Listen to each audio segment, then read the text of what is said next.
What does the civil rights movement, HeLa cells, and the invention of toilet paper all have in common? They have a history. We as a collective people must learn from the past to grow in a positive direction rather than regressing. Hello, my name is Ben Sudding and I'm a history major. Throughout my time in high school, I participated in National History Day. History Day is like a science fair, but historical. During these years, I formed a love for history and its significance. This afternoon, I will be sharing my own experiences in history-focused discourse communities and be validating it is in fact a discourse community. During History Day, I had the opportunity to be a part of a history discourse community, and I will be sharing my relationship with the Simon Wiesenthal Center. After creating a project about Simon Wiesenthal, I had formed a relationship with them and became a part of a larger community. We all had shared a common interest in not only Simon Wiesenthal, but the importance of history as a whole. Another focus of the community was to prevent atrocities similar to the Holocaust from occurring in the future.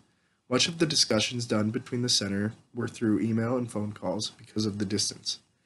I did have the opportunity to go to the opening of the Courage to Remember exhibit, where communication between groups of historians and donors took place.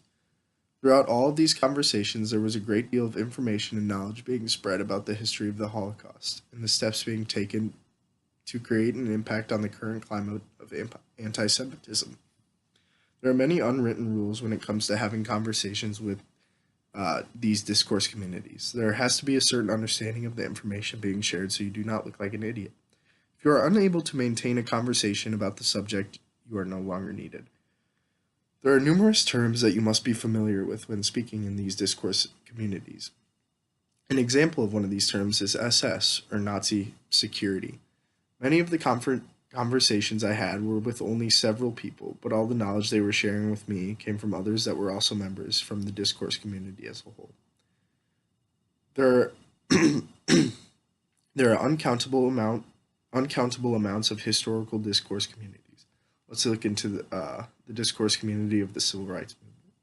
My sister Allie has a passion for history as well, and her focus was indeed the civil rights movement.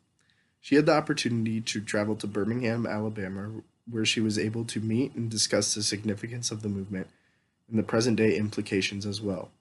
There are many historians focused on analyzing the civil rights movement, and there are many different nuances to this in comparison to my own experiences.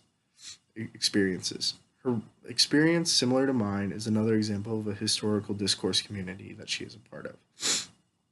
These examples just scratch the surface of historical discourse communities. The historical discipline offers numerous discourse communities and a certain uniqueness because of this. History can lead to compelling conversations with large groups of people who are all passionate about the same thing. History is important to all of us. I encourage you to take a closer look at something in history, even if it is just toilet paper.